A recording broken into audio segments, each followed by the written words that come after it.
அதுதான் இப்போ வந்து என்ன ஒண்ணுமே தெரியாது, யாருக்குமே தெரியாது. அப்ப நான் இப்ப எதிர்மறை கருத்து வச்சாதான் நான் வந்து நோக்கப்படுவேன். அதை மக்கள்கிட்ட வந்து இவன் ஏதோ தப்பா ஒரு வார்த்தை பேசிட்டே போறானப்பா, இவனை நோட் பண்ணு அப்படிம்பாங்க.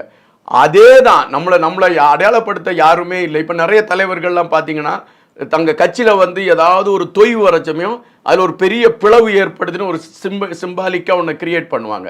ஒன்றா ஊடகங்கள்லாம் அந்த வீட்டுக்கு முன்னாலே காவல் இருக்கும். இதோ சந்தித்தார்கள், வெளியிருந்து உள்ளே வந்தார்கள், வெளியே போனார்கள், இந்த கதைகள்லாம் ஓடும். அதுக்கு காரணமே என்னன்னு பார்த்தீங்கன்னா தன்னுடைய கட்சியை வந்து வெளியே சொல்லுக்கு வேற மார்க்கம் இல்லை, ஒரு பிளவு பிரிவுன்னு சொல்லிட்டு அப்புறம் 2 பேரும் இருந்தால் மனக்கசப்புகள் தீர்ந்தது, கைகுலுக்கி கொண்டார்கள், சென்றார்கள் அப்படிங்கிற ஒரு அப்போ தங்களை அடையாளப்படுத்திக்கிறாங்க. வேல்முருகன் அவங்க நிறைய இடத்துல பேசி பார்த்தாங்க, பல விஷயங்கள் பேசி பார்த்தாங்க. அது யாராலையும் அதை அங்கீகரிக்க முடியாத ஒரு களமாக இருந்திருக்கலாம் மேபி. நீங்க பாத்தீங்கன்னா வேல்முருகன் அவங்க பேசுற தமிழ் தேசியத்தை தான் சீமான் அவங்க பேசுறாங்க.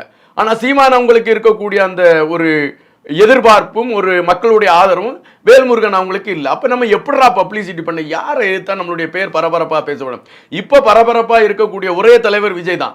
அடுத்த முதல்வராக வரக்கூடிய அதே தலைவர் அவர் தான்.